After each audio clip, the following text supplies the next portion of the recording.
According to news reports on Friday, Jared Kushner writes in his upcoming book that when Trump told Netanyahu about his plan to move the American embassy from Tel Aviv to Jerusalem, Netanyahu did not react the way Trump thought he would.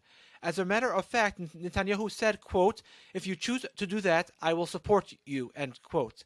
Trump was confused, and he repeated himself, "I plan on moving the embassy from Tel Aviv to Jerusalem, and I plan on recognizing Jerusalem as Israel's capital." To which Netanyahu responded, according to Kushner, with, quote, "less than expected enthusiasm," end quote. This story is just one more piece of evidence for a contention that I have had for a long time, which is that America is not the problem, Israel is the problem. If no other country existed in the entire world, there were no America, if there were no Europe, if there were no United Nations, in other words, no external entity criticizing Israel, Israel would still do the wrong thing when it came to quelling Arab violence. And that's, unfortunately, for two reasons. Number one, Israel suffers from an inferiority complex.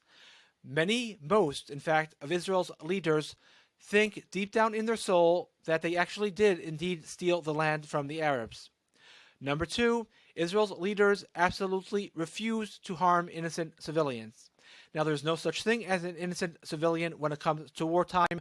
Wars are fought between nations, not individuals, a point that the Maharal Prague makes super clear in his commentary on the Levi and Shimon Shechem story. But Israel's leaders do not accept the opinion of the Maharal, nor do they accept the opinion of numerous other Torah authorities that would allow them to crush the Arab war against Israel once and for all. And so, Arabs will continue to murder Jews on the streets of Israel. And all this is something to keep in mind next time Israel fights a joke of a war in Gaza. When Israel signs a ceasefire agreement and pulls back before it finishes the job, do not blame America. You will be upset, and you have a right to be upset, but it's not America's leaders' fault. It is the fault of Israel's leaders, and direct your anger at them.